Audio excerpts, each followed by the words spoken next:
বাবা তাড়াতাড়ি চলো, নয়তো এক্সাম মিস হয়ে যাবে। হ্যাঁ বেটা জলদি বসো।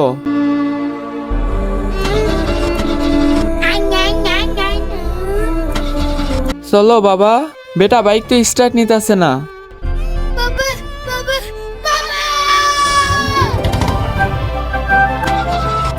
বেটা বাইক তো স্টার্ট নিতেছে না, আমি এখন কি করব? ভাইয়া ভাইয়া দাঁড়াও। হ্যাঁ ভাই কি হয়েছে?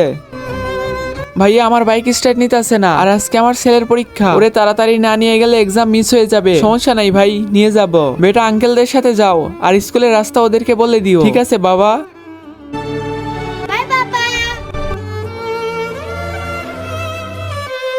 আরে আঙ্কেল, আমার স্কুলের রাস্তা তো ওইদিকে, আমাকে কোথায় নিয়ে যাচ্ছেন? তোমরা কারা?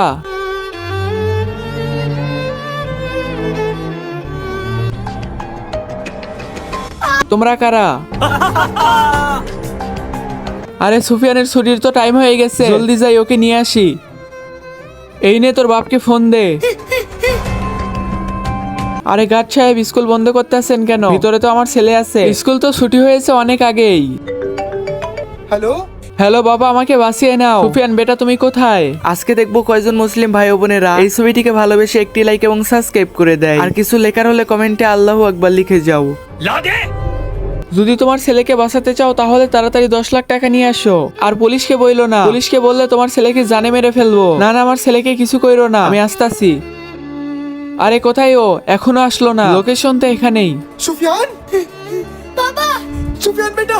ওই দাঁড়াও, প্রথমে টাকা দাও। আমি টাকা আনি নাই। ছেড়ে দাও আমাকে, ছেড়ে দাও, ছেড়ে দাও, আমার বাবাকে ছেড়ে দাও। বাবাকে ভালোবাসলে ভিডিওতে লাইক দিয়ে চ্যানেলটি সাবস্ক্রাইব করে দাও, আর কমেন্টে আই লাভ ইউ বাবা লিখে যাও।